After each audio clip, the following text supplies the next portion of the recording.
Bonjour et bienvenue dans cette démonstration dans laquelle je vais vous expliquer en quoi consiste le phénomène de l'amortissement.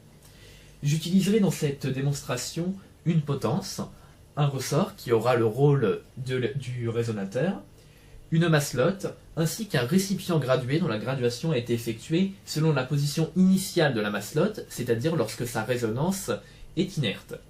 Pour le moment, le récipient gradué est rempli de l'air ambiant. Dans la seconde partie de cette vidéo, celui-ci sera rempli d'un liquide visqueux. Nous pourrons alors comparer les résonances ainsi réalisées. Je vais procéder à la mise en mouvement du système mobile, j'ai donc le rôle de l'excitateur.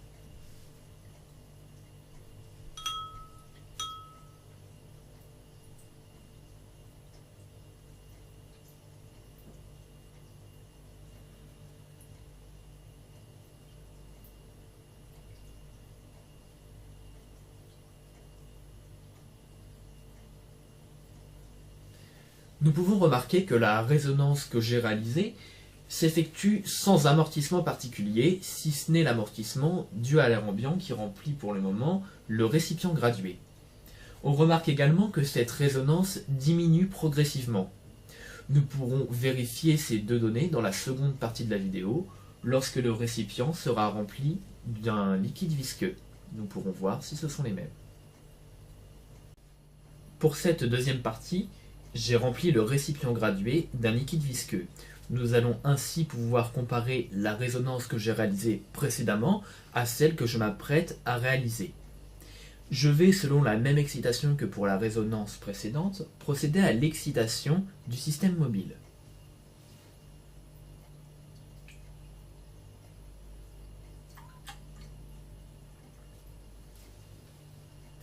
Malgré la même excitation et deux essais, nous pouvons remarquer que la résonance que je viens de réaliser n'est pas du tout similaire à celle que j'ai réalisée dans la première partie de la vidéo.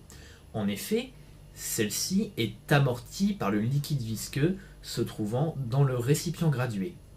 D'ailleurs, grâce aux scientifiques et notamment à Newton, Coulomb et Stokes, nous avons les moyens de déterminer la valeur d'un amortissement. Je vous invite d'ailleurs pour cela à vous rendre sur notre site internet afin de retrouver l'équation et les valeurs nous permettant de déterminer un amortissement. C'est sur ce sur quoi nous pouvons conclure cette vidéo. Merci de l'avoir regardée.